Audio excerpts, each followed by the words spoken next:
Perfecto. Bueno, hoy tenemos el placer de tener al doctor Mahmoud Sasa, que nos va a hablar de la herpetofauna de Costa Rica, perfiles de una diversidad única amenazada. Mahmoud y yo creo que somos de la misma generación, ¿verdad? Estuvimos en los cursos de zoología, de ecología, en un momento en que la carrera de biología, ustedes se pueden sorprender, donde los grupos eran como de 12, ¿verdad? Eran así de 12, 15 personas, un grupo grande era de 15. Y pues ahora los grupos son de 40, de 30, por ahí van, para los cursos, digamos, fundamentales de la carrera. Y tal vez antes de comenzar, yo les decía a Mahmoud, antes de la charla, que era importante, pues, explicarles un poquito el desarrollo que una persona, si un científico como Mahmoud, había tenido a nivel profesional y académico. Entonces, la pregunta, sí, muy breve, es ¿cómo se te ocurrió estudiar serpientes y organismos peligrosos que pican y son venenosos? Y no sé si tus padres en algún momento quisieron tal vez prevenirte de ir por esa ruta, y si te arrepientes de todo lo que has hecho en tu vida. Esa pregunta requiere una contestación larga y con un café o una cerveza. Pero bueno, yo creo que yo siempre tuve, y creo que esto es afín a mucha de la gente que trabaja principalmente con serpientes venenosas y bichos así complicados. Tuve una afinidad desde pequeño. Yo diría, bueno, la primera serpiente que yo capturé, yo tenía 6 años cuando la capturé, era una serpiente de mar. Y cuando viví en Golfito, me tocó la dicha de que a papá le ofrecieron un puesto en Golfito en los tiempos de la compañía bananera. Y el primer amiguito que yo hice cuando tenía, no sé, 9 años, una cosa así, era un niño que había sido mordido por una terciopelo y le habían practicado una fasciotomía. Entonces a mí me fascinaba el cuento, era claro, a esa edad uno no tiene claro qué es lo que está pasando con el veneno, pero bueno, la fasciotomía había producido una pérdida de tejido, ¿verdad? Como suele ocurrir. Y entonces es lo que la gente llama que se seca la pierna. Entonces, ¿verdad? Uy, la serpiente produjo una seca de la pierna. Ya más adelante en la universidad, bueno, a finales del colegio me decanté por biología. Y aunque yo llevé los cursos de herpetología, yo en realidad nunca pensé que yo iba a vivir de la herpetología. De hecho, yo pues, estaba más interesado o más bien pensando que mi sustento iba a ser más bien a nivel de genética animal. Pero bueno, después las oportunidades se abrieron en el tema herpetológico para mi bien y pues sigo disfrutando de lo que me apasionaba hasta la fecha, ¿verdad? Bueno, yo trabajo en el Colombiro Picado también desde hace muchísimos años y hace un par de años ingresé a la Escuela de Biología, ¿verdad? Como algunos de ustedes sabrán. Y bueno, eso es un poco el resumen de la historia, ¿verdad?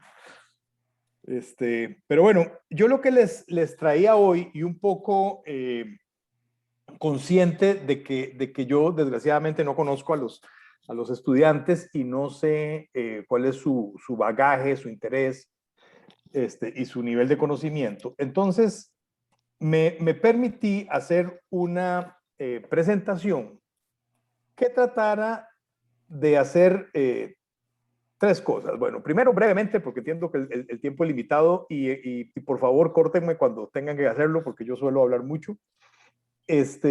Bueno, que me permitiera hablar brevemente de la herpetofauna como grupo, un poco tratando de vender la idea de la importancia de que nosotros como biólogos, ¿verdad? Y ustedes como biólogos en formación, pues que no solamente la tratemos de entender, sino que la veamos como un objeto de estudio interesante, ¿verdad? De manera que para lograr esa venta que quiero hacer, les traigo 3 pequeñas, voy a tocar brevemente 3 pequeñas investigaciones en las que me he visto involucrado en mayor o menor forma, que son totalmente distintas. O sea, no hay un hilo conductor, digamos, excepto el tema que es herpetológico, ¿verdad? Herpetofauna. Pero la idea es precisamente con estos diferentes estudios, pues tal vez tratar de motivar y de evidenciar el potencial que tiene este grupo de los anfibios y los reptiles como tema de estudio, ¿verdad? Entonces hablaré un poquito de la biogeografía histórica. Ya entiendo que han tocado los temas de biogeografía. Luego hablaré un poco de un ejemplo de un trabajo ecológico, ¿verdad? Que va a estar centrado en anfibios de bosque seco. Y finalmente, algo que no es una investigación formal, pero sí algo que se está está realizándose actualmente, que es tratar de manejar de una manera integral reptiles que son peligrosos, ¿verdad? Y hablar un poquito de eso, ¿verdad? Bueno, el rigor siempre es iniciar un conversatorio sobre un grupo faunístico con slides, con diapositivas más o menos como en este sentido, ¿verdad? Donde uno muestra los números. Claro, eso no es tan necesario cuando estamos hablando con biólogos costarricenses que sabemos que tenemos una tremenda diversidad. De hecho, Costa Rica, en términos de su fauna anfibia y reptilia, es uno de los países más diversos por unidad de área en el planeta. Y sin duda, sin llegar a ser un país categorizado como mega diverso, ¿verdad? Sin duda, por su pequeño tamaño, realmente tiene un acervo de especies en ambos grupos muy grande, ¿verdad? En el caso de anfibios, estamos cuantificando a la fecha 197 especies más o menos, incluidas en 49 géneros, 17 familias. Y pues en el caso de reptiles, la estimación ronda los 246 especies de más de 100 géneros y de unas 30 familias. Y vean que estos números no son números exactos, principalmente porque a pesar de que Costa Rica es sin duda el país en la región tropical más estudiados desde el punto de vista herpetológico, y eso se puede reflejar un poco en ese mapa que muestro en pantalla, con los puntos que representan localidades muestreadas y representadas en nuestro Museo de Zoología. Vean que prácticamente la totalidad del país, con algunas excepciones en las Talamancas y en la parte norte, digamos, en las llanuras del norte, el resto del país está muy bien muestreado, ¿verdad? Y pese a esa intensidad de muestreos y de estudios, seguimos encontrando nuevas formas, ¿verdad? Ya sean nuevos registros de distribución, como ocurrió hace pocos días, no sé si se dieron cuenta, que salió una publicación de un nuevo colúbrido, un hermoso colúbrido de origen sudamericano, y también la descripción de nuevas formas, ¿verdad? Como ocurrió hace unos pocos años, con esta Botrytis nubestris, una víbora del grupo de las tobobas de árbol o toba o loras pintadas en la región del Cerro de la Muerte, ¿verdad? Entonces, es una fauna que sigue siendo explorada todavía, ¿verdad? Y que todavía estamos lejos de un catálogo definitivo de las especies.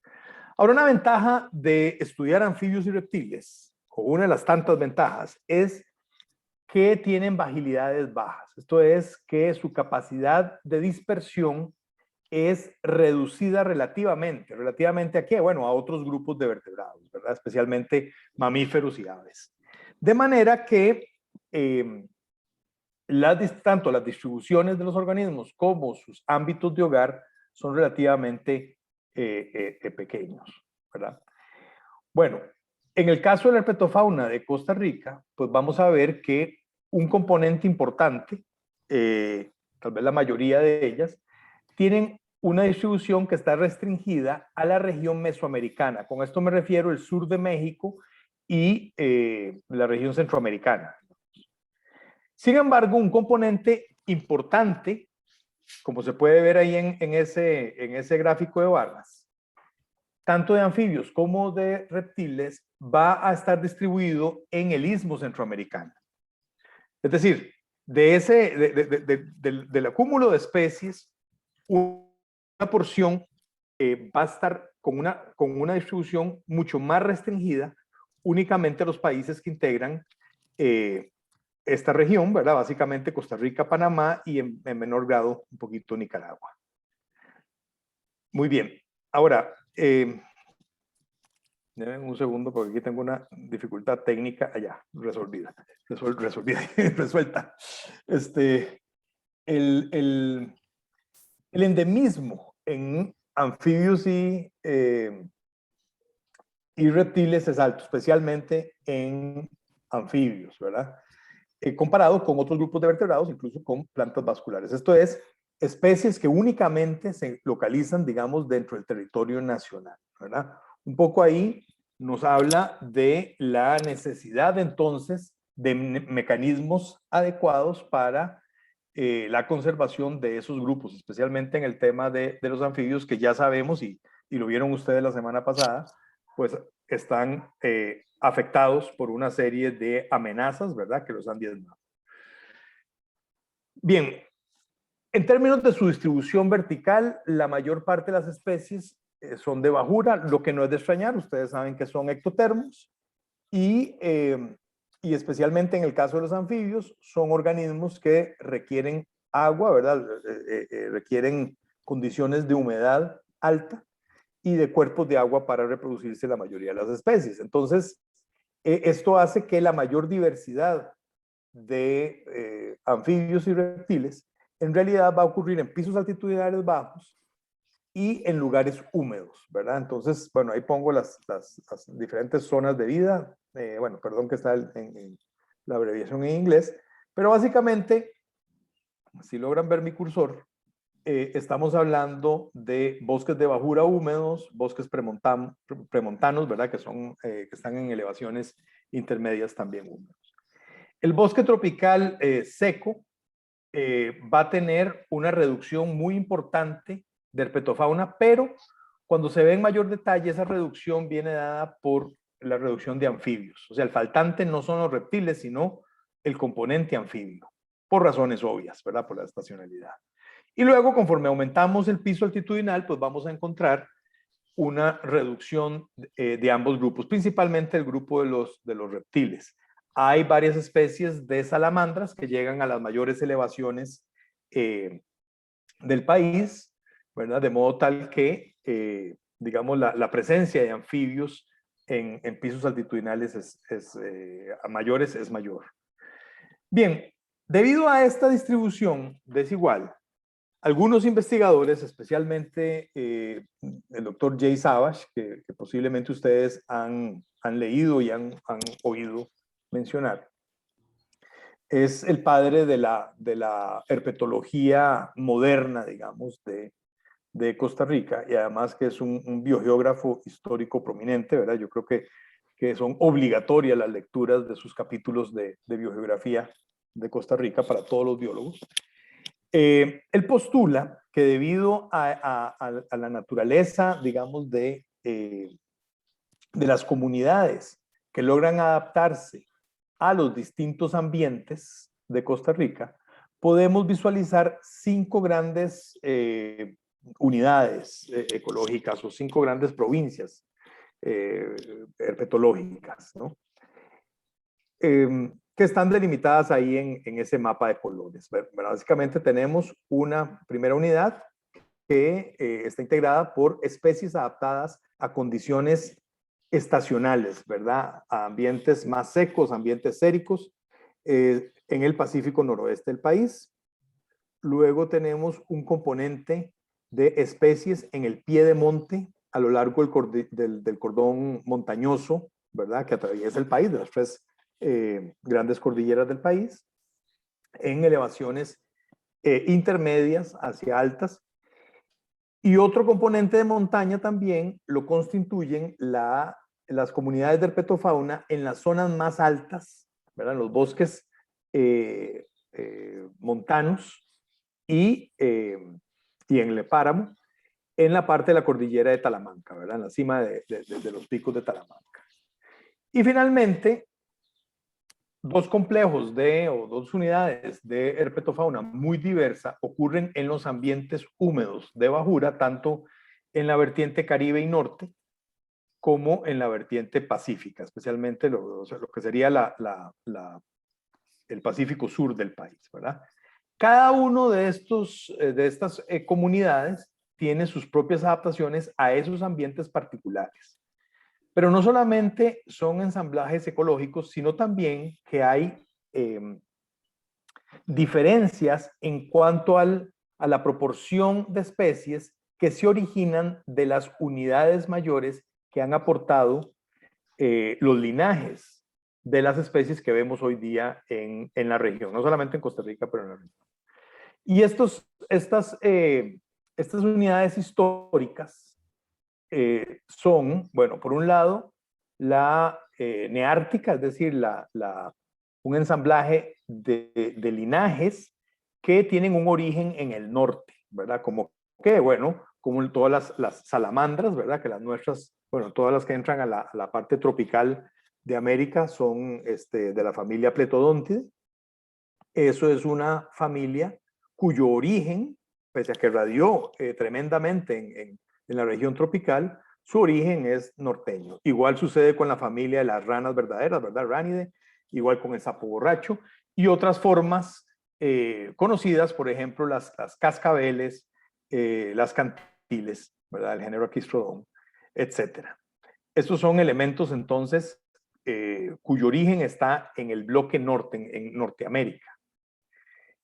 El siguiente elemento que aporta linajes a la región es el neotropical. Esta es una fauna cuyo origen se centra en Sudamérica, en el bloque continental sudamericano, ¿verdad? Y tenemos una serie de elementos conspicuos, ¿verdad? Como el género Oophaga, las famosas ranitas estas rojas de blue jeans, Oophaga pumilio y Oophaga granuliferus. El género Filobates, entonces los dendrobátidos como familia, es una familia que viene del sur. El género Leptodactylus, ¿verdad? De la familia Leptodactylidae. Las ranas de vidrio son formas de origen sudamericano. Pero también en reptiles tenemos algunos grupos conocidos, bueno, la famosa sopilota del género Clelia, varios de las lagartijas como Polycrus, por ejemplo, etcétera, ¿verdad? Pero la fauna mesoamericana y costarricense en particular, de anfibios y reptiles, no queda restringida a una mezcla de origen norte y de origen sur. Un componente muy importante de esta fauna tiene un origen en la región. Entonces es una unidad histórica por sí misma y se denomina la unidad mesoamericana. Entonces, aquí vamos a ver una serie de elementos cuya distribución está prácticamente restringida a la región mesoamericana. ¿Sí? Por ejemplo, iguana. Bueno, iguana no es el mejor ejemplo porque esa tiene una muy amplia distribución. Pero ese clado de iguana, de Tenosaura, es de origen centroamericano. Otras formas como el perrosompopo, ¿verdad? Coritofanes, el género Basiliscus, varias especies, por ejemplo, el género de culebras de jardín, Geophis, el género Leptodeira, ¿verdad? Las serpientes de ojos de gato, que son muy comunes. Todos estos son formas cuyo origen está en alguna parte, ya sea en Centroamérica nuclear o en algunos casos en Centroamérica ísmica, ¿verdad? Pero el punto es que se originan y evolucionan en esta región. Y esto es muy importante porque es un componente que difiere o hace diferir más bien a los reptiles y los anfibios de otros grupos como aves y como mamíferos que tienen distribuciones más amplias las especies y cuyos orígenes están más centrados en esos grandes bloques en el norte o en el sur. Bien, habiendo dicho eso, entonces podemos repasar un poquito cuáles son las ventajas de tener o de estudiar anfibios y reptiles. Yo les decía que les traía unas pinceladas de algunos trabajos para compartir Y en el campo particular de la biogeografía histórica, precisamente por esas restricciones de hábitat y precisamente por el tema de que un componente grueso de las especies que hoy día vemos, ¿verdad? Y los grupos que hoy día vemos, tienen un origen mesoamericano, es que los reptiles y los anfibios en esta región constituyen elementos claves para entender la biogeografía general del entorno, o sea, de la región, ¿verdad? Y un poco nos hemos dado a la tarea de tratar de entender utilizando como modelos algunas especies principalmente de serpientes. Ajá, y bueno, en el caso particular nuestro, como trabajamos más con serpientes venenosas, pues víboras. Las víboras tienen una serie de ventajas para estudios biogeográficos históricos. Una de ellas es, efectivamente, por tener una importancia médica, pues son los grupos más conocidos de ofidios en general y en particular en esta región. Pero además, las víboras, ¿verdad? O sea, las que pertenecen a la familia Viperidae, perdón, en el neotrópico, bueno, en la región, en el Nuevo Mundo más bien, tienen un origen común, es decir, constituyen lo que se considera es un grupo monofilético. ¿Okay?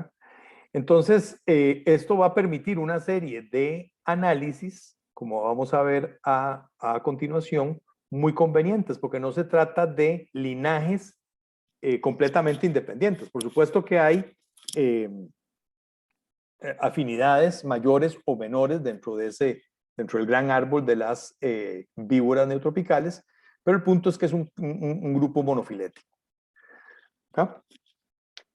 Entonces, un grupo que es muy llamativo serían aquellas víboras que restringen su distribución en las zonas montañosas, especialmente en los sistemas montañosos en la región centroamericana y, bueno, mesoamericana, ¿verdad?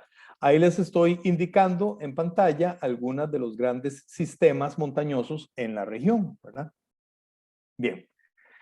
Entonces nos dimos la tarea de utilizando víboras cuyas distribuciones están muy asociadas, muy restringidas a esos entornos en elevaciones altas, ¿verdad? A tratar de entender procesos históricos que moldearan de forma común a los diferentes linajes de serpientes habitando en esas regiones altas. Esto como una manera de poder entender cómo esos procesos tal vez geológicos, han modificado y han generado la diversidad que hoy día vemos en esas montañas. Bien. Entonces, para esto utilizamos una aproximación, haciendo una reconstrucción filogenética de esos clados. Antes de ver esa reconstrucción, nada más aquí estoy mostrando 3 líneas de diferentes colores para indicar 3 puntos a los que me voy a referir ahorita, ¿verdad? El primero es este istmo de Tehuantepec, ¿verdad? En México. Esta sería la falla de Poluchic y el Valle del Motagua. Estos son regiones de bajura, bueno, es una gran garganta, ¿verdad? Porque es donde el bloque Cortis, la placa Cortis y Maya chocan, ¿verdad? Entonces hay un desplazamiento y hay digamos, un valle alargado, es lo que vemos hoy día, una depresión, pero que históricamente fue muy importante precisamente por la zona de contacto entre estas placas. Y, por supuesto, la fosa o depresión de Nicaragua, ¿verdad? Que eventualmente se moldeó en el entorno que vemos de bajura, que incluye los lagos de Nicaragua hoy día. Ok, cuando hacemos la reconstrucción filogenética de esos clados, de esas serpientes que son de montaña, y aquí voy a incluir el género Botriequis, pero aquellas que son, o sea, interesándome en aquellas que están, cuya distribución está restringida a zonas de montaña, en realidad son la gran mayoría de las Botriequis, con excepción de Botriequis schlegeli.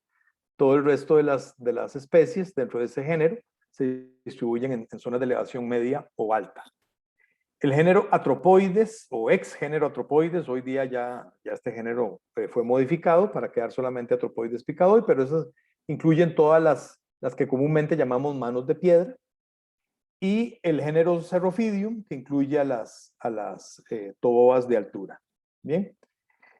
Cuando hacemos esta reconstrucción, encontramos, y aquí están representando las estimaciones, digamos, el intervalo de confianza de cada una de las estimaciones para estas divergencias dentro de cada clado de serpiente, con colores distintos, muestro aquellas divergencias que suponen una diferencia a ambos lados de algunas de esas depresiones que mencioné anteriormente. En azul sería la depresión de Nicaragua, en rojo la depresión formada por el Motagua y la falla de Polichic, y en verde Tehuantepec. La escala de este árbol está dada en unidades de tiempo, ¿verdad? A partir de una reconstrucción basada en reloj molecular. Bueno, es un reloj molecular relajado. Pero básicamente aquí el tema es que otra de las grandes ventajas de las serpientes, de utilizar serpientes, es que existe un registro. Si bien no es un gran registro fósil, pero sí hay un registro que nos permite la calibración en distintos puntos de la filogenia. Y esto es una gran ventaja para poder estimar tiempos de divergencia a partir de los datos moleculares, ¿verdad? De cada una de estas ramas. ¿Ok? Cuando vemos entonces dónde están ubicados esas divergencias que producen grupos que se separan a ambos lados de cada una de esas depresiones, ¿verdad? Encontramos una congruencia, bueno, principalmente en el caso de la depresión de Nicaragua, una congruencia entre el género Botrytis y el de Atropoides, definitivamente una gran congruencia en el caso de el Valle del Motagua y del Istmo de Tehuantepec. En otras palabras, estas depresiones o la interpretación de este análisis lo que nos dice es que se asocia el evento cladogénico, recuerden, un evento cladogénico es el que produce clados, ¿verdad? Con esas depresiones, y como estamos hablando de clados que están en zonas altas, ¿verdad? Esas depresiones generaron, algo pasó en esas depresiones que genera una diversificación a nivel de los distintos linajes de serpientes, ¿verdad? Y ese efecto es un efecto compartido entre grupos que si bien están relacionados, ya dijimos que son todas víboras, pero estamos hablando de clados distintos, ¿verdad? De géneros distintos. Entonces hay una correspondencia entre esos eventos cladogénicos, ¿verdad? Y la producción o la diversificación dentro de los clados. Ahora bien, lo interesante de esto es que previo a este análisis se suponía que la forma como los organismos de montaña, en este caso serpientes u otros componentes de la herpetofauna, habían divergido en cada uno de las masas montañosas, fue durante el Plioceno-Pleistoceno. O sea, que era una divergencia reciente y que estaba mediada por glaciaciones. Este análisis arroja evidencia de que esos eventos cladogénicos son mucho más viejos de lo que postulaba esa hipótesis, ¿verdad? Estamos hablando del Mioceno, casi 10 millones de años atrás. Digamos Mioceno hasta el Plioceno, hasta el Plioceno medio. De manera que entonces hay una discrepancia entre las hipótesis que se manejaban y la evidencia que está siendo soportada por estos datos moleculares. Mis colegas siguieron con esa misma idea y anexaron más grupos taxonómicos a este mismo principio, a este mismo análisis, y producen un paper poco tiempo después donde demuestra, no solamente reafirman ese patrón que habíamos encontrado antes para las comunidades de montaña, sino también encuentran evidencia de eventos cladogénicos que se trazan también en otros eventos geológicos de la región, por ejemplo, el levantamiento de Talamanca, ¿verdad? De manera que está claro que aquí tenemos digamos, la primera evidencia de que efectivamente esos eventos son eventos que de alguna manera generan diversidad, ¿verdad? Entonces son eventos bicariánticos que produjeron una ruptura tal vez de poblaciones ancestrales, ¿verdad? Y su posterior evolución hacia otros, digamos, hacia otras líneas que hoy día reconocemos como especies distintas. Ahora bien, dentro de este análisis no lo estoy mostrando, pero también se encontró evidencia más reciente de divergencias que se asociarían precisamente a las glaciaciones, pero estas ocurrirían a nivel intraespecífico, digamos, de formas que hoy día reconocemos como la misma especie, es decir, a nivel de poblaciones. ¿Okay? Entonces, la idea con esto es, repito, que encontramos evidencia de congruencias que pueden explicar, que pueden permitirnos un modelo que explique la divergencia en organismos, por lo menos de elevaciones altas. Bueno, ¿y qué pasa qué pasa con aquellos organismos que no se distribuyen en zonas altas? ¿Y qué pasa con organismos cuyo origen no es mesoamericano? ¿Cómo se ven los patrones? Bueno, quisimos ver esto, o pudimos ver esto, cuando hacemos también otro análisis filogeográfico, pero utilizando una especie principalmente bajura. Bueno, llega a zonas de elevación intermedia, pero es principalmente bajura, y es la famosa terciopelo, la Bothros asper, que además es la serpiente más importante, digamos, desde el punto de vista médico, en la región mesoamericana, ¿verdad? Esta especie se distribuye desde México hasta el noroeste de Sudamérica, básicamente hacia el oeste de los Andes, ¿verdad? Llegando incluso hasta el sur de Ecuador, el norte, digamos, de Perú.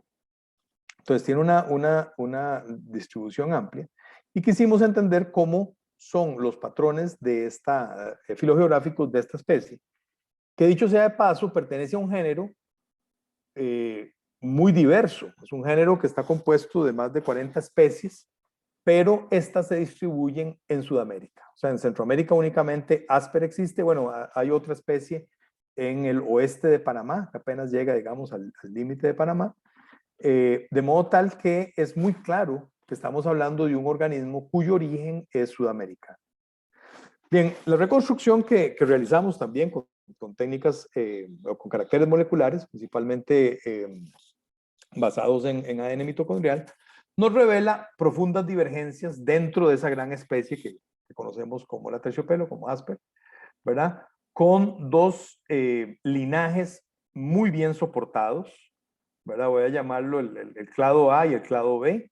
En el clado A se incluyen las poblaciones del Caribe centroamericano, así como del lado de México, ¿verdad? Que está distribuida principalmente en el lado Caribe. Y en el clado B incluimos las poblaciones del Pacífico de Costa Rica, ¿verdad? Que básicamente va desde la parte central de Costa Rica hacia el sur, y varias de las poblaciones de Sudamérica. Cuando hacemos utilizando otra vez técnicas de estimación de divergencia, hacemos una reconstrucción, digamos, de esos tiempos de divergencia, que aquí los pueden ver, ¿verdad? En millones de años, y ahí ven en paréntesis los rangos, ¿verdad? Los límites de confianza. Pues entonces encontramos que la especie, como era de esperar, radia de una manera, o sea, en tiempos más recientes, ¿verdad? Estamos hablando de divergencias menores o bueno, que rondan los 3,5 millones de años atrás hacia tiempos más recientes, ¿verdad? O sea, básicamente del Plioceno hasta el Pleistoceno, que es lo que uno esperaría con una especie que está entrando, ¿verdad?, a la región centroamericana, especialmente en la parte ísmica que fue recientemente, o sea, que emergió relativamente en tiempos más recientes, ¿verdad? Entonces, con estos datos hacemos una reconstrucción que yo muy rápidamente voy a tocar. El grupo hermano de Asper es Atrox, es un grupo que se distribuye más bien en la región este de los Andes, ¿verdad?, en la parte, digamos, amazónica. Y por lo tanto, entonces, el ancestro de ambos grupos estuvo en el norte de Sudamérica. Hará un poquito menos de 4 millones de años atrás. Y posiblemente la ruptura de esas dos poblaciones, lo que eventualmente dio origen a Asper y lo que eventualmente dio origen a Atrox, ocurriera por el levantamiento de la cordillera oriental de los Andes, ¿verdad?, que separa claramente esos dos linajes. La divergencia entre linajes de lo que uno llamaría Asper ocurrió, o sea, los grupos A y B, ocurrió poco tiempo después, más o menos 3.2 millones de años según nuestros datos. Y es evidente que uno de esos clados tuvo que haber entrado a Centroamérica, ¿verdad? Entonces, el clado A tuvo que haber entrado, pero no está claro, debido a la posición, ¿verdad?, que está básicamente en el lado Caribe, se asume que es un evento de dispersión, no un evento cladogénico. Bueno, cladogénico no puede ser porque no existía en Centroamérica, ¿verdad? Entonces, es un evento de dispersión. Ahora, ¿cómo pudo pasar de Sudamérica hacia el Caribe mesoamericano? Bueno, una hipótesis es que haya ocurrido, recuerden que una de las consecuencias del levantamiento del istmo centroamericano, ¿verdad?, es precisamente la interrupción de las corrientes marinas, en particular de la corriente circuntropical, ¿verdad? Aquí la pueden ver en este mapita, que básicamente cortaba en la parte de lo que es hoy Centroamérica ísmica. Cuando se eleva el puente, pues básicamente esa corriente deja de existir para dar paso a una corriente en el mar Caribe, ¿verdad?, la corriente Caribe. Entonces, efectivamente, hoy día uno puede demostrar que objetos que floten, ¿verdad?, pueden perfectamente llegar desde Sudamérica hasta las costas de Centroamérica pasivamente, ¿verdad? Entonces, eso es lo que se está postulando, que fue una dispersión pasiva.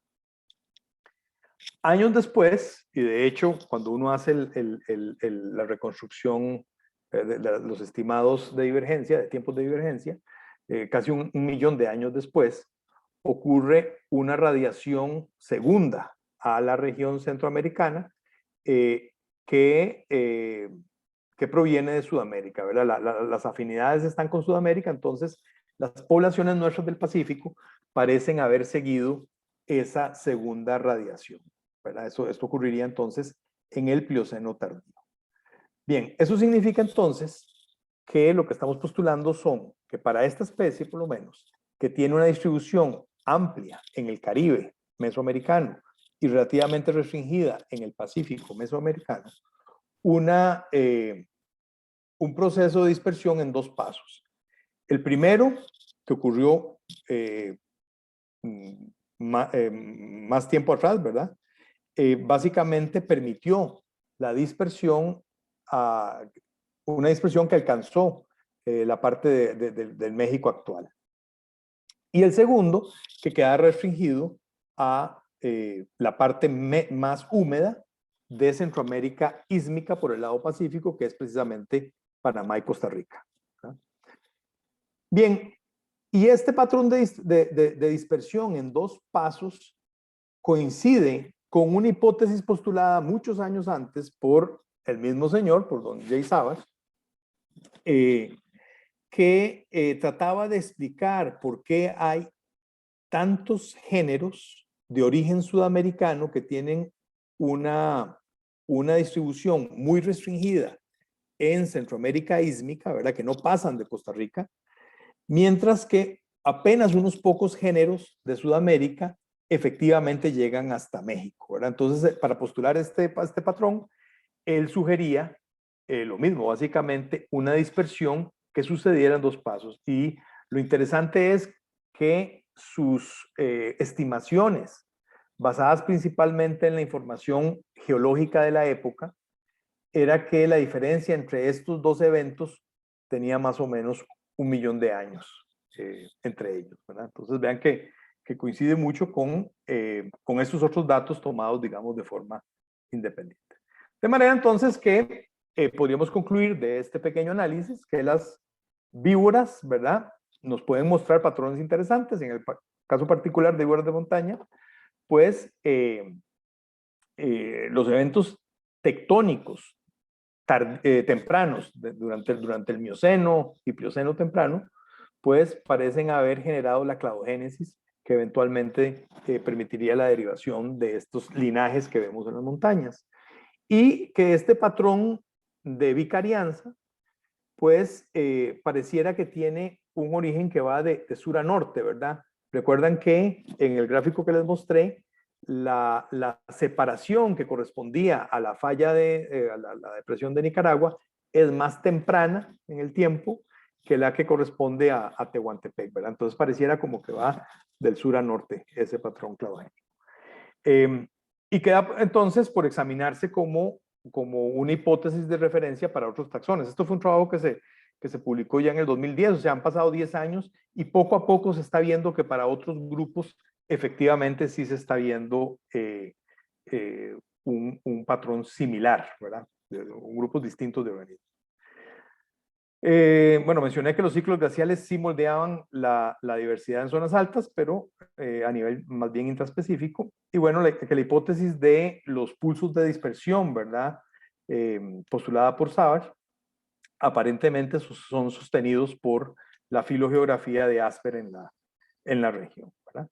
Entonces, ese es un primer ejemplo de cómo podemos usar información de herpetofauna para explicar los patrones más generales a nivel regional, ¿verdad? En la biogeografía. ¿Cómo estamos de tiempo? Estamos bien, Mahmoud. Estamos bien. Bueno, Bien. voy a hacer esto rápidamente. Ahora quiero cambiar completamente de marcha y hablar de un poquito de ecología, como para ilustrar otro punto muy distante de lo que acaba de decir. Ahora me voy a concentrar en esto. Primero, voy a hablar de anfibios y segundo, bueno, de anuros en particular, y segundo, de bosque seco. ¿Ok? En el bosque seco, yo asumo que todos ustedes han estado en Santa Rosa pero más me interesa si han estado en Palo Verde. Asumiría que sí. En Palo Verde y en la región del Tempisque tenemos presencia de grandes extensiones de lo que se conocen como humedales estacionales. Y esos humedales están rodeados de bosque, bueno, en las áreas protegidas de bosque seco. Bien.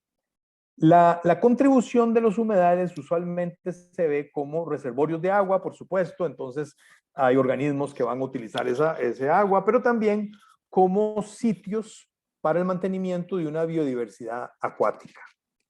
Menos conocido es la contribución que pueden tener estos humedales en el mantenimiento de los ambientes terrestres, ¿verdad? Y esto se puede lograr de muchas maneras, desde el traspaso de material inorgánico, ¿verdad? Que va, por ejemplo, a nutrir suelos, bueno, reservorios de agua, por supuesto, pero también en el flujo de materia viva, ¿verdad? De materia orgánica que va a mantener las redes tróficas dentro del bosque seco. Es decir, pasamos del ambiente acuático a un ambiente terrestre, ¿verdad? Y esa contribución rara vez es medida especialmente en regiones tropicales, ¿verdad? Entonces, quisimos hace unos años entrarle a la pregunta, bueno, ¿cómo fluye la biomasa y en particular la biomasa anfibia entre el ambiente terrestre y el acuático? En pantalla ven una imagen de un pobre sapo borracho cuyas patas fueron mordidas por un mapache. Y esta es una escena dramática, pero muy común cuando emergen anuros, como el sapo borracho y otros, que son depredados masivamente, así como ellos emergen masivamente, son depredados masivamente por una multitud de depredadores, ¿verdad? Son los caramelitos del bosque, los anfibios. Entonces, ¿cómo fluye esa biomasa? Si nos ponemos a ver ya no el individuo, sino ese individuo representa una cantidad de materia, ¿verdad? Que pasa a un siguiente nivel en la cadena trófica, ¿verdad? ¿Cómo fluye entre ese ambiente acuático y el ambiente terrestre, ¿verdad? También relacionado a eso está, bueno, ¿y cuáles son las variables que median en ese flujo? Claramente los anfibios en estos lugares estacionales van a desplazarse, a salir, cuando hay condiciones de humedad, y eso ocurre durante cierto periodo del año, ¿verdad? Y cuando hay disponibilidad de agua, que también ocurre, bueno, coincide con ese periodo del año, ¿verdad? Y forma lo que en una laguna se llamaría el hidroperiodo, el momento donde hay agua, un espejo de agua, agua superficial, ¿verdad? Y otra pregunta que podemos hacernos, ahí yo estaba hablando de adultos, ¿verdad? ¿Cómo se mueve ese caramelito de un lado a otro, de un ambiente acuático a uno terrestre y viceversa? Pero también podemos hacernos la pregunta, bueno, ¿de dónde salen esos caramelitos? Esos caramelitos salen de una reproducción asociada con el ambiente acuático, ¿verdad? Entonces podemos cuantificar la producción secundaria, ¿verdad? Secundaria en el sentido de que es la producción de materia animal, ¿verdad? En este caso anfibia, de ese entorno acuático hacia el ambiente terrestre. Y la idea es ver, bueno, no tenemos mucha información en sistemas tropicales, pero sí hay alguna información disponible en sistemas templados. Bueno, ¿cómo se compara esa productividad con regiones templadas, ¿verdad? Bueno, otra foto de una serpiente comiéndose otro sapo borracho, otra serpiente comiéndose, este caso es una rana, o sea, los caramelitos del bosque. Como digo. Entonces, para hacer esto, en Palo Verde pusimos a la orilla de los humedales un sistema de trampas de barrera que se llaman, ¿verdad? Que es con un sedazo. Básicamente la rana pega en la barrera y se desplaza tratando de esquivarla y ahí cae en estos baldes que están enterrados. Entonces, es un sistema de barrera y trampa de foso que llaman. Y cuantificamos todos los días durante todo el hidroperiodo de varios años la actividad, digamos, de anfibios, ¿verdad? Tanto diaria como a través del tiempo durante el hidroperiodo, actividades reproductivas. Bueno, hicimos otros trabajos ya en cuanto a crecimiento y duración de metamorfosis, etc. Pero bueno, la idea era un estudio para cuantificar esos flujos. Aquí rápidamente les voy a mostrar algunos resultados. Estos son movimientos de adultos para cada año, ¿verdad? Aquí tengo 4 años y muestro en las primeras barritas representan la precipitación para cada uno de los meses. Y las líneas tenemos los individuos, como esta era una barrera que tenía a ambos lados baldes, podemos saber de qué dirección vienen los anfibios, ¿verdad? Vienen del humedal hacia el bosque o viceversa, vienen del bosque hacia el humedal, ¿verdad? Entonces, en azul van hacia el humedal, en rojo van hacia el bosque, ¿verdad? Lo primero que vemos es que claramente durante el periodo de actividad, ¿verdad? Durante el hidroperiodo, cuando hay agua en la laguna, pues básicamente hay una importante variación cada año. Y en algunos años hay coincidencia, ¿verdad? Del flujo para un lado o para otro de la barrera, y en otros años esa coincidencia no es tan clara, ¿verdad?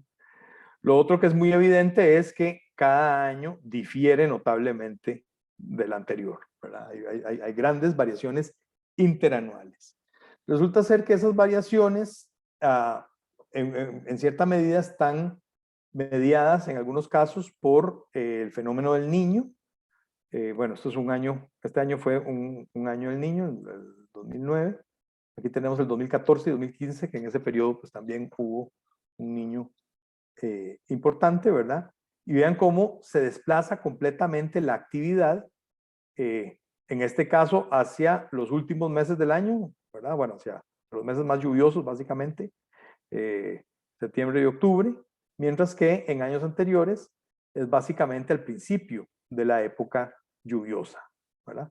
Entonces, ¿qué significa esto en términos de los flujos de material? Bueno, significa que la disponibilidad de ese material para, piensen en depredadores, varía, ¿verdad? También con el tiempo.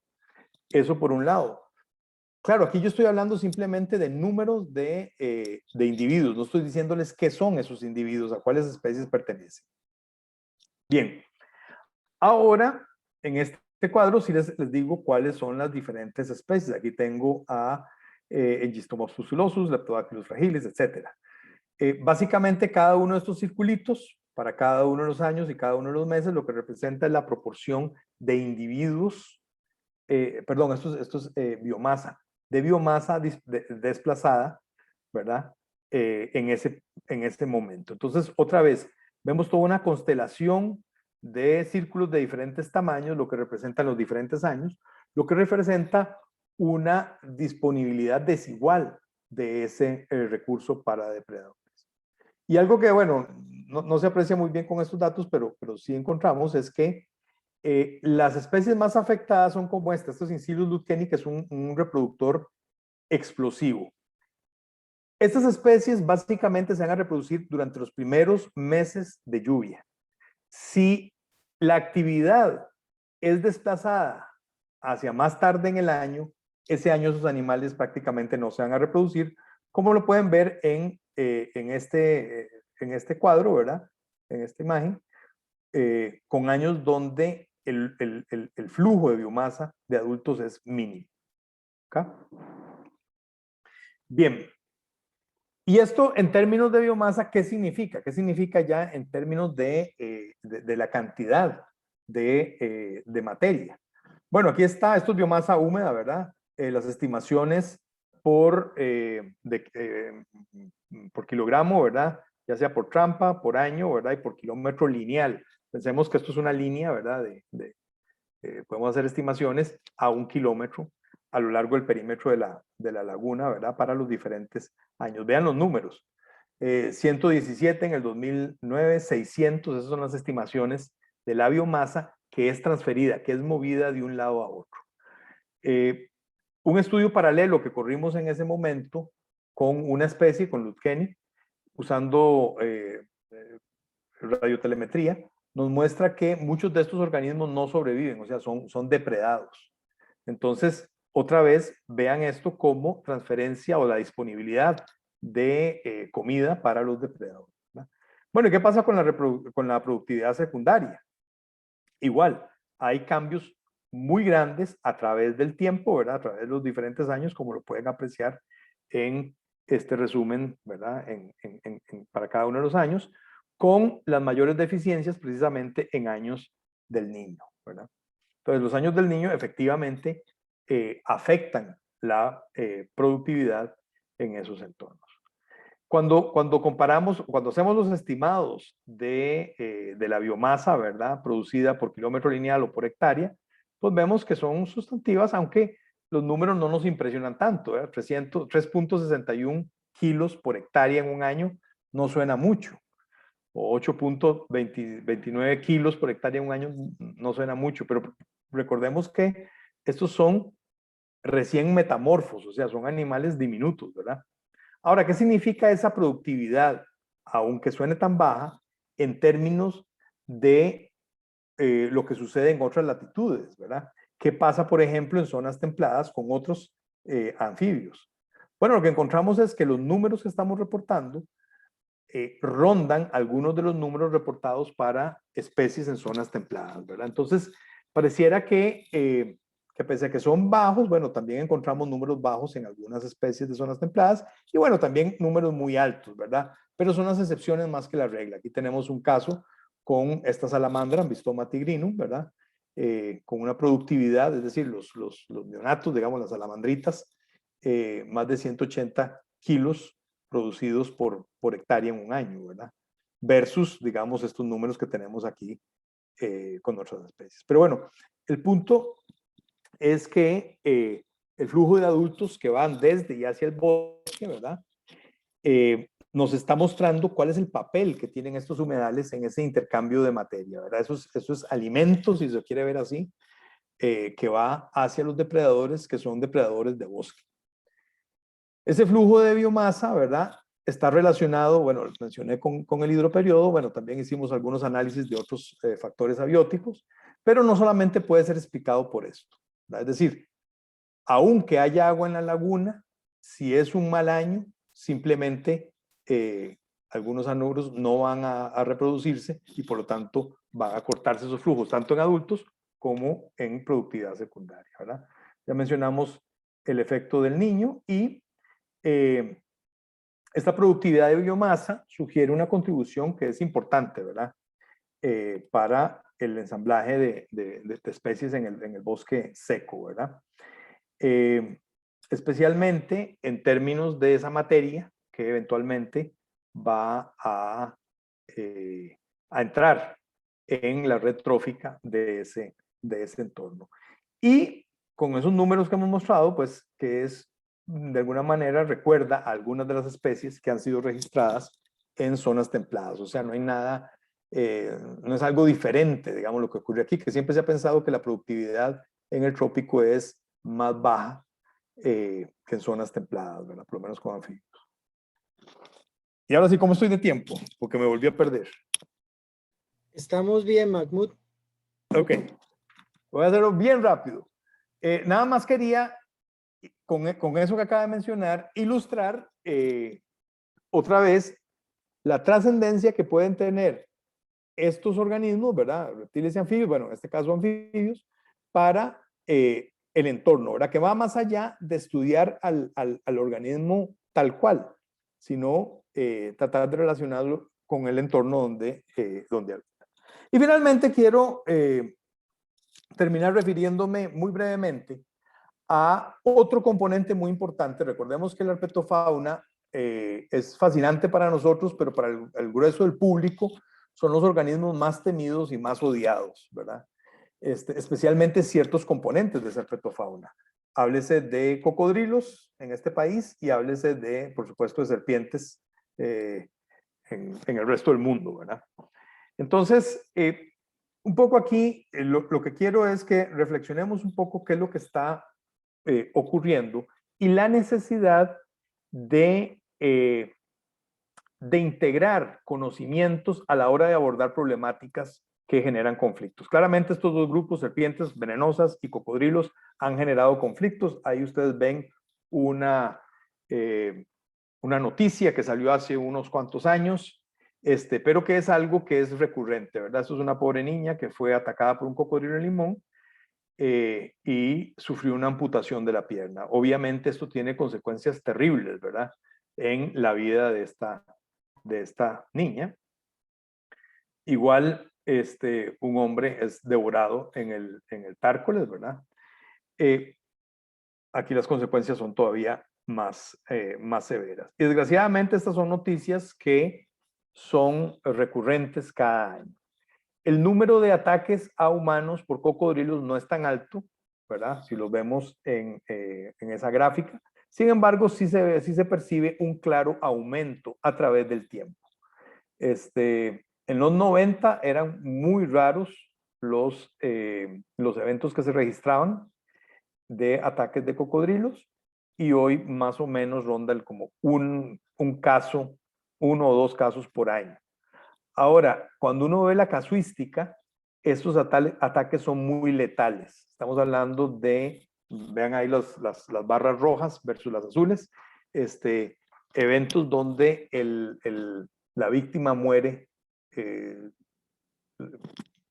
o sea, suceden muy a menudo. Entonces son ataques que generan mucha reacción de parte de la sociedad, ¿verdad? Y por supuesto la prensa no hace más que exacerbar un poco la situación, que ya de por sí es compleja, ¿verdad? No me malinterpreten. Ahora, el tema de los cocodrilos es algo que lo hemos abordado desde varios grupos, ¿verdad? Tanto de la UCR, pero principalmente la gente de la UNA, los sucesores de Juan Bolaños, que era un profesor ya pensionado, que trabajó mucho tiempo con cocodrilos, y de parte de la UCR, digamos nosotros. Y bueno, tenemos estimaciones del sexo del cocodrilo agresor en muchos, no en todos, de los casos de ataque.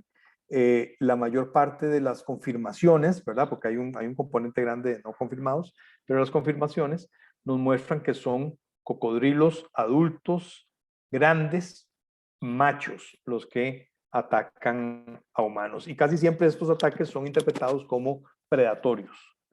O sea, no es que voy a quitar a alguien del medio y ya está, sino que es, me lo voy a comer. Por eso es que son tan letales. Ahora, mucho se ha hablado de por qué es esto, ¿verdad? Y la gente siempre ve inmediatamente a la lista del cocodrilo. Por 35, 40 años hemos estado protegiendo esta especie en el país, utilizando diferentes estrategias, ya sea metiéndolo en listas para protegerlo directamente o protegiendo entornos donde el animal habita, ¿verdad? Protegiendo los ríos o protegiendo áreas de parques nacionales, etc. Como consecuencia de estas medidas, dichosamente digo, hemos logrado revertir un proceso que existía hasta entrados los años 70, 80, que era una reducción considerable de los efectivos poblacionales de cocodrilos en el país. Hoy día, principalmente del lado pacífico, es muy común encontrar cocodrilos en los ríos. Cuando Gerardo y yo estudiábamos, no era tan fácil encontrar en los ríos cocodrilos. Claro, la parte que se olvida a veces es el otro componente, ¿verdad? Del conflicto. El otro componente son los humanos, ¿verdad? Ahorita vamos a eso. Con el famoso Gerardo Chávez, que ustedes conocen, el famoso Cachí, iniciamos los estudios de los levantamientos de población de cocodrilos en Costa Rica en los finales de los 80. Ya pueden calcular que estamos viejitos. Y bueno, en esa época reportamos lo que entonces fue la densidad más alta de cocodrilos, que por casualidad en el primer río donde nos metimos, era el Tárcoles y tenía una densidad alta. Conforme ha pasado el tiempo, esas estimaciones pues, nos obligan a pensar que efectivamente hay un aumento a nivel de los números de efectivos en ese lugar. Y paralelo a esto, en el Tempisque, pues también hay buenos registros de Juan Bolaños y su grupo que muestran ese incremento poblacional, ¿verdad?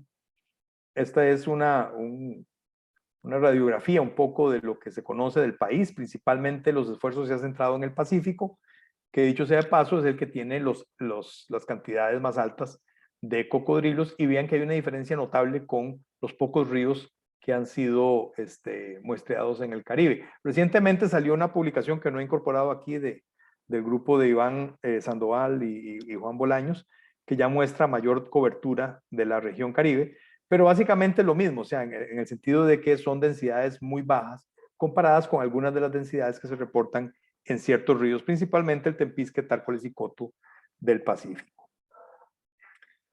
Ahora, el otro componente que les decía son los humanos, ¿verdad? Somos más humanos. Desde aquella época para acá pasamos de menos de 3 millones de habitantes en el país a más de 5 millones de habitantes. O sea, es casi que hemos duplicado nuestra población en ese interín. Los cocodrilos no se han duplicado, los humanos sí. Pero no solamente eso, ¿verdad? Y especialmente en las provincias que tienen costa, sino también el desarrollo de actividades humanas en hábitats de cocodrilos, ¿verdad? En hábitats costeros. Entonces, no es justo pensar que solamente hay una dimensión al fenómeno de el aumento de conflictos con cocodrilos, ¿verdad? Cuando nosotros como humanos tenemos una buena parte de él. Bueno, quería mostrar esto, pero parece que no está funcionando. Bueno, era simplemente algo que ustedes ya seguro conocen, que es cómo se alimentan los cocodrilos, ¿verdad? Por operadores de tour en algunos ríos, en este caso en el río Tárcoles, y básicamente lo que hacen es alterar el comportamiento de estos animales que son muy inteligentes, ¿verdad? Y en el tema de envenenamiento, pues no es diferente. Tenemos un conflicto con serpientes, ¿verdad? Cada año más de 500 personas son mordidas por serpientes, son envenenadas y deben acudir a nuestros centros médicos, ¿verdad? Aquí ven un mapa con las regiones más calientes, con los tonos más oscuros, ¿verdad? Principalmente en el Pacífico Sur. Y cuando vemos la distribución de aterciopelo, pues adivinen, coincide perfectamente con estos tonos más oscuros, ¿verdad? Entonces, el aterciopelo es la principal serpiente responsable de estos accidentes, que pese a que la población humana ha aumentado, en realidad, vean que más o menos se mantiene una constante en cuanto al número de accidentados por año, ¿verdad? Cuando vemos el número de llamadas de emergencia, estos no son casos de accidente, o sea, no necesariamente es que desembocan en una mordedura, pero encuentros no deseados de personas con serpientes que pueden o no ser venenosas y que por lo tanto acuden al servicio de emergencia del 911, hay un registro de más de 17,000 llamadas entre el 2007 y el 2017, es decir, más de 1,000 y resto de llamadas por año son atendidas por bomberos. Y eso sucede a lo largo de todo el país, como pueden ver en este mapa de calor. Estos bomberos tienen que acudir a esos lugares y tienen que remover a estos animales, independientes si son venenosos o no, ¿verdad? Esa es la regla que ellos tienen que seguir. Y esto significa no solamente el despacho de 2 oficiales al menos, más una unidad, sino los costos que representan esos despachos, ¿verdad? Entonces, las estimaciones son realmente increíbles en la cantidad de dinero que se invierte en atender estas llamadas. Y esto nos da una idea de que estamos hablando de algo que tiene una dimensión importante a nivel país. No solamente los accidentados, sino la gente que pues no se siente bien en presencia de serpientes. Hay un riesgo inherente al accidente, ¿verdad? Esto es un trabajo reciente que publicamos, donde a partir de expedientes médicos podemos reconstruir cuáles fueron las circunstancias del accidente. Y encontramos para diferentes regiones del país, ¿verdad? Ahí los ven, que cambia la situación. Por ejemplo, mientras en Turrialba la barra del número de casos, el porcentaje de casos en condiciones de agricultura es mayor, lo inverso sucede en San Carlos con la barra en ambientes peridomiciliares mayor, al igual que en Guapiles. En otras palabras, dado que el aterciopelo se adapta bien a zonas con cierta perturbación, esos animales entran a las casas o entran a los entornos peridomiciliares y ahí ocurre el accidente. Entonces, la atención de estas emergencias, tanto la de cocodrilos como la generada por serpientes, no puede simplemente delegarse a los aspectos meramente médicos, ¿verdad? De que si tenemos disponibilidad de suero en el caso de serpientes o si los tratamientos son efectivos o no, ¿verdad? Tenemos que entender de forma integral el problema y abordarlo de forma integral. Y aquí en esta visión holística, digamos, del problema, es donde nosotros como biólogos podemos cumplir un papel clave, ¿verdad? Porque hay muchas aristas que tienen que ver con la ecología, que tienen que ver con la evolución, con el comportamiento de estos grupos. Y por qué no, incluso con el análisis de datos. Nosotros como dentro de los profesionales de ciencias, realmente estamos muy bien entrenados a la hora de poder abordar temas de análisis numéricos y eso nos facilita, especialmente en el campo biomédico, el poder hacer estudios, por ejemplo, de epidemiología, ¿verdad? Y de análisis de riesgos y cosas de estas, ¿no? Eso es lo que quería mencionar. Entonces yo espero que con esto haya logrado, pues, de una forma un poco desorganizada tal vez, pero llenar esa inquietud de que efectivamente con reptiles y anfibios las oportunidades de investigación van más allá de el organismo per se, ¿verdad? Que ya eso de por sí es relevante, pero que podemos utilizarlos también como sujetos de estudio para tratar de solucionar problemas aplicados o para generar conocimiento de otros sistemas. Y eso era lo que les traía. Bueno, Mahmoud, muchas gracias. Increíble, definitivamente, pues de ahí se ve los años de datos, ¿verdad? Mahmoud es una de las personas que, de lo que yo he visto en este país, tiene más contactos, más colaboraciones con gente de otros países. Y una anécdota aquí rápida es que una vez estaba en México, creo que en Cuernavaca, si mal no recuerdo, con el doctor Alejandro Alagón, y no solamente conocía a Mahmoud, sino que aparentemente son buenos amigos y tienen colaboraciones y han, bueno, intercambian estudiantes y así con otras instituciones en los Estados Unidos y creo que en la Universidad de Valencia también has tenido colaboraciones con ellos. Entonces, Así tenemos un vínculo. sí, es un tópico que hemos discutido, ¿verdad? Sobre el desarrollo de la ciencia en Costa Rica, que hay que mantener esas colaboraciones, ¿verdad? Que hay que hacer ciencia, ¿verdad? Atacando preguntas generales, regionales, porque es otro aspecto que Mahmoud ha hecho, él ha viajado mucho por Centroamérica. Entonces, conoce mucho de la región, de los neotrópicos. Entonces, su carrera también ha sido sumamente productiva. Veo que Nelson tiene la mano levantada. Adelante, Nelson. Hola. Bueno, primero que nada, muchas gracias por la presentación. Me gustó mucho. Para mí el tema de herpetología es el más interesante dentro de la biología en sí. Y la pregunta que tengo es que usted había mencionado que la terciopelo es la serpiente más importante a nivel médico aquí en Latinoamérica. ¿En qué sentido es la más importante? En la región, digamos, mesoamericana y norte de Sudamérica, porque digamos en la región amazónica es otra, es Atrox. Ajá. En qué sentido? Bueno, por el número de accidentes, más o menos nosotros estimamos sobre los 70% de los casos que son atendidos en nuestros centros médicos, no solamente los nuestros, sino digamos en la región, son por mordeduras de terciopelo. Entonces, primero por eso.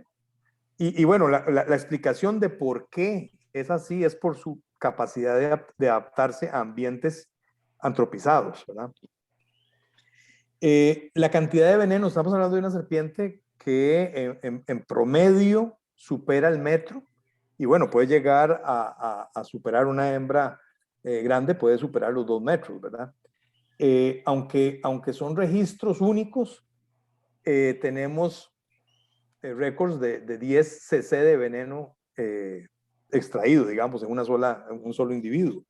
Eso es muchísimo, muchísimo veneno. Es decir, la cantidad de veneno que puede inocular una terciopelo es muy alta, es muy alta. Incluso comparado con otras serpientes del mismo tamaño o más grandes, como una cascabela muda, inyecta muchísimo más veneno. Entonces, tiene una serie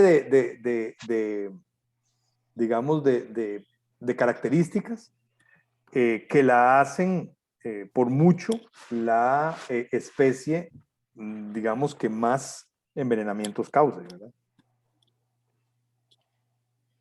Muy bien. Contesté tu pregunta, sí. Sí, muchas gracias. Tengo una pregunta de Valerie. No sé, Valerie, Ajá. si vos se la haces directamente a Mahmoud. Adelante, Valerie. Hola, sí. Es que yo, digamos, en el gráfico de la segunda parte, donde estábamos viendo cómo se movían, ¿verdad? Ajá. En el gráfico hay un pico en abril, desde el bosque hacia el humedal. Entonces quería preguntar si ese pico, digamos, en abril es porque se desplazan hacia el humedal para reproducirse. En el 2010. Ajá, en el 2009. Ajá, ahí. En Si ese mayo. pico es porque, Ajá. ajá, Pasa algo muy ajá. interesante. Si es, Pasa algo muy interesante. A ver si puedo contestar tu pregunta. Déjame ver. Sí. Uy. Ahí. Ahí. Ven esta imagen aquí arriba. Vean que esto es un cuadrado en realidad. Bueno, no sé si llegan a ver aquí. Cuando nosotros iniciamos este estudio, claro, no teníamos claro esto. Nosotros pensábamos que los adultos venían del bosque e iban para el humedal. Ese es, digamos, el razonamiento que teníamos. Nuestra sorpresa fue que muchos adultos salen del humedal y van para el bosque, con las primeras lluvias. Y aquí hay una cosa muy interesante, es parte de la población, bueno, estoy hablando de varias especies, ¿verdad? No de una en particular, pero pensemos en Luzquenia. Parte de la población se va a quedar en el bosque, se va como decimos nosotros, encuevar, ¿verdad? Va a buscar un refugio subterráneo y va a estivar ahí durante la época seca. Pero parte de la población lo va a hacer en el humedal.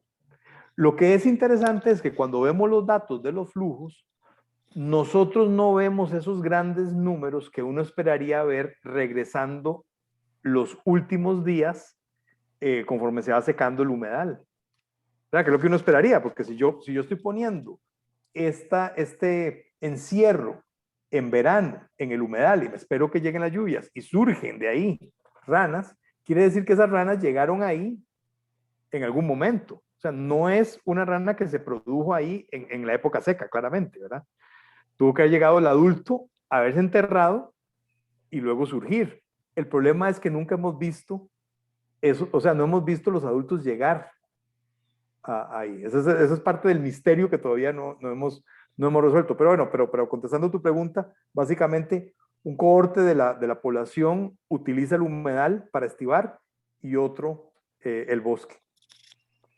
Ah, ya, muchas gracias. Y bueno, es que me surgió otra pregunta con la respuesta, porque no se sabe cómo llegan, ¿verdad? Pero no existiría la posibilidad como de que las ranas se desplacen subterráneamente. Entonces, que se entierren en un punto y que luego se desplacen hasta ahí donde las encontraron. Es difícil, vamos a ver, es difícil en el sentido de que si bien ellas escarban, ¿verdad? Y se entierran, la posibilidad, digamos, de un desplazamiento más bien horizontal, digamos, es algo que nosotros no hemos contemplado, pero yo lo vería un poco complicado en cuanto a los obstáculos y de la capacidad que tienen estos organismos, digamos, porque no hacen una madriguera, no hacen un túnel, sino que simplemente escarban para quedarse ahí, formar su pequeño capullo, bueno, el capullo ese que forman con su piel y estivar.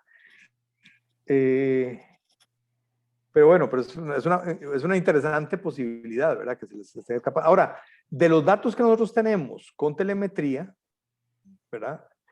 Que bueno, por supuesto, no eran muchísimas ranas, pero unas 10, no, o sea, ellas escarban y ahí quedaron, ¿verdad? Y luego salen y se desplazan, digamos, en la superficie. Ah, ya, sí. Y tenía otra pregunta. Es que en los gráficos vi que muestrearon todos los años menos el 2012. Y me quedó la duda de por qué el 2012 no. Por falta de personal. Vean, este ha sido uno de los trabajos más duros que yo he hecho en mi vida. Si ustedes han estado en Palo Verde, en la época de invierno, se darán cuenta que es durísimo trabajar en el humedal en invierno por los zancudos. O sea, es increíble, pero los zancudos... Es muy duro, es muy duro. Es decir, ustedes salen, ¿verdad? Y no, de día y de noche. De hecho, nosotros teníamos un chiste ahí porque decíamos que los zancudos nos llevaban, nos agarraban de los hombros y nos llevaban, porque eran nubes de zancudos, literalmente. Y si había un quito en la camiseta o en la camisa ahí, parecía un agujero de agua, ¿verdad? Y se agregaban a beber. Sí, Palo Verde es un lugar muy interesante, es muy vivo, es así súper diverso, pero en la época en que menciona Mahmoud es durito. Para que tengan una idea y un poco para retarlos, bueno, ese estudio se logró hacer, bueno, es muy intenso porque es en la época lluviosa, pero no son 3 días de la época lluviosa, es toda la época lluviosa. O sea, estamos hablando de 6, 8 meses de estar ahí todos los días, ¿verdad? Intentamos que la Escuela de Biología, una terciaria, iba a hacer el trabajo. Al final de cuentas nunca terminó la tesis. Esa chica que ven ahí, de hecho, trabaja conmigo allá en el Clodomiro, la que ven ahí en pantalla ahora, Yasmín. Ella fue estudiante de la UNED, ella sí aguantó. Y el resto de gente, que de hecho se produjeron 4 tesis, son de la Universidad Nacional de Nicaragua en León. O sea, los estudiantes de la UCR brillaron por su ausencia, no aguantaron ahí. Así que les dejo la inquietud. Yo quiero volver a levantar las redes, así que si alguien está interesado en el reto, en el Eco Challenge, que hable conmigo. No, pero el trabajo es muy interesante, pero es muy duro. Muy, muy duro. Ah, ok, sí, Hay una entiendo. pregunta de Karina. Tal vez, Karina, puedes hacerla. Adelante. Sí, era una pregunta muy rápida. Quería saber si esos resultados se utilizaron como para algún programa de conservación de humedales o algo así, porque me parece que los resultados están muy chivas y que tal vez pueden tener alguna utilidad de conservación. Sí, no, de hecho, digamos un poco era el motivo. Ahora, desgraciadamente, pese a esas tesis que menciono y un trabajo, digamos, en una revista local, apenas estamos terminando de hacer los análisis. No tiene nada que ver con esto, tiene más que ver con mis enredos de 100.000 cosas y entonces se ha ido posponiendo y no lo hemos sacado. Pero precisamente ahorita estamos con uno de sus colegas, estamos ahí a punto ojalá de sacar esto, porque sí, claro, es muy revelador, ¿verdad? De la importancia de los humedales en un aspecto que usualmente no se contempla. Algo relacionado con esa pregunta, Mahmoud, es que no sé si vos te acordás de un estudiante hondureño de maestría, Franklin Castañeda, creo que él estudió tortugas, y no sé si él capturó un evento de fuego, ¿verdad? En ese momento, que también, a pesar de que, bueno, Palo Verde de vez en cuando, afortunadamente no en los años recientes, pero antes se quemaba con bastante frecuencia. Entonces, eso debió haber sido catastrófico para la parte de anfibios y reptiles, herpetofauna en general. Sí, claro, bueno, efectivamente, Franklin logró varias fotos, pero nosotros tenemos ahí, bueno, yo estuve 10 años como director de la estación de la OET ahí y en ese tiempo, en realidad, no hasta, o sea, no hace tanto todavía se seguía quemando, porque los fuegos, que todos son, ¿cómo se llama? Antropogénicos, provocados. Sí, sí, y usualmente son cazadores, todos los originan en los humedales, precisamente porque es más fácil que se extienda el fuego ahí, ¿verdad? En cambio el bosque hay mayor cobertura, cuesta más que coja, el viento no pasa tan rápido. Entonces, el daño actual es en los humedales. Y sí, las fotos, digamos, de los incendios del 2000, creo que fue el 2011, por ahí, son terribles, cocodrilos quemados, tortugas, pero es que son miles de tortugas. Pues claro, eso es lo que queda, ¿verdad? De rana no queda nada, pero las tortugas uno ve los caparazones, es horrible, horrible. Mahmoud, yo tengo una pregunta sobre lo que vos dijiste acerca de la especiación o la vicarianza, ¿verdad? El impacto que tienen las glaciaciones, que vos dijiste que encontraste evidencia que era a nivel intraespecífico. Y llamó la atención porque en las zonas altas, bueno, primero que todo, estos organismos tienen poca movilidad.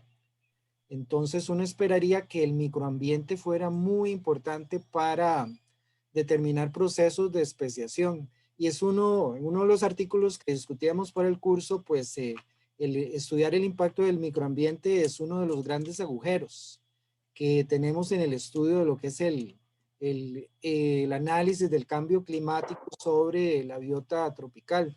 Entonces, no sé, tal vez vos pusiste algunos ejemplos, pero tal vez puedas recordar algunos donde hayan habido así eventos de vicarianza generados por ese proceso de glaciación en las zonas altas.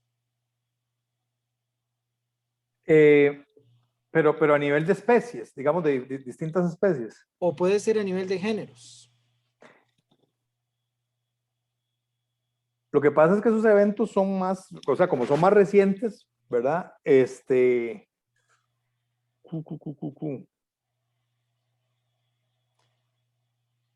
Porque digamos, todo lo que suponíamos que iban a ser las salamandras, todo eso ya lo mandamos para atrás en términos de los tiempos, ¿verdad? De divergencia. Ahorita, o sea, vamos a ver, si te entiendo la pregunta, lo que estás preguntándome es si hay ejemplos de divergencia entre especies o géneros que puedan trazarse a eventos, digamos, que por lo menos cronológicamente coincidan con eventos de glaciación. Es correcto. Tal vez hilar demasiado fino porque la glaciación terminó hace 10.000 años. Sí, y el problema es, digamos, por eso, pero es que a nivel de poblaciones, uno, digamos, la suposición es que a nivel de poblaciones sí, porque bueno, porque vos ves la divergencia muy somera, ¿verdad? Pero ya a nivel de especies bueno, y de géneros, son más profundas. En gran medida lo que digamos, lo que pasó fue que cuando nosotros estudiábamos la glaciación era esgrimida, ¿verdad? Como el evento que causaba esas divergencias. Correcto. De modo tal que la especiación, digamos, la radiación de las especies que nosotros veíamos era muy reciente, según nosotros, ¿verdad? Vamos, de 2 millones de años para acá. Pero con el advenimiento de técnicas moleculares más robustas, más bien yo siento que se ha echado para atrás esos tiempos, ¿verdad? Entonces ya escapa a la glaciación. O sea, las divergencias anteceden lo que sabemos de glaciaciones. Muy bien. Bueno, no veo más preguntas en el chat, pero tengo una serie de preguntas relámpago. Y la idea es que las contestes rápido. No sé si esto es como un desafío. Ajá. Ok, la primera es si pudieras viajar en el tiempo, ¿verdad? Al pasado y hablar con un científico o científica famosa, ¿con quién sería y por qué? Edward Taylor, ¿Por qué? Taylor? 1950, Costa Rica. Taylor fue uno de los grandes, digamos, fue el papá de la herpetología costarricense antes de la llegada De de Savage. Savage, ¿verdad? Y él escribió varios libros libros de lagartijas, de ranas, de serpientes de Costa Rica, ¿verdad? Y aparte de eso fue un prominente herpetólogo en otras partes del mundo. Es un personaje que a mí me hubiera encantado conocer en una época que yo siempre he dicho que me encantaría, si tuviera una máquina del tiempo, regresar a ese momento de la Costa Rica de hace 50 años. Porque los bosques eran fenomenales. Nosotros nos tocó ver un poquito de eso como Es estudiantes. correcto. A estos pobres no les ha tocado ver eso. Eso tiene que ver con la siguiente pregunta. ¿Cuál es la principal amenaza para la herpetofauna en Costa Rica?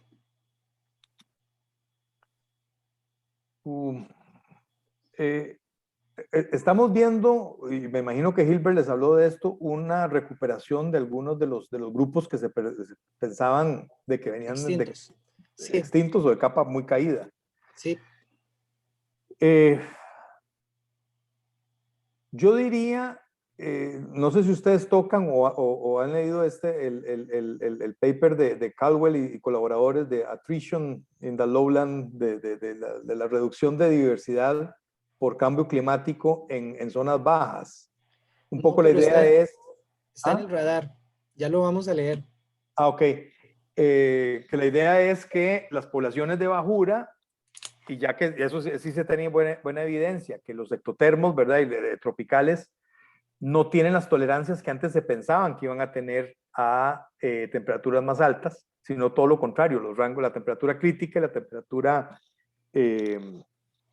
la temperatura crítica está muy cerca de la temperatura del umbral con la temperatura ambiental. Entonces, lo que se esperaría es que esos se van a cocinar, los de las zonas de bajura se van a cocinar. Cuando uno ve la distribución vertical de cada una de las especies de Costa Rica, la mayoría tiene grandes distribuciones, pero las poblaciones de bajura, uno esperaría que vayan a ser diezmadas. O sea, no van a extinguirse la especie, porque muchas de ellas tienen el chance de subir digamos, sobrevivir en una elevación intermedia.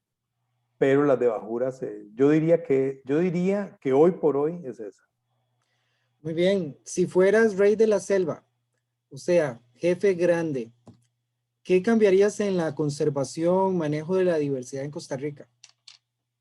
Eliminaría el SINAC en primer lugar, para siempre jamás. Eso es lo primero. Segundo, yo creo que desvalorizado lo que nuestros antecesores hicieron. O sea, sin grandes conocimientos biológicos, a punta de un rifle, pararon una destrucción en los años 70. Ahora con nuestras nuevas tendencias amigables y eco-friendly y todos nos queremos y políticamente correctos,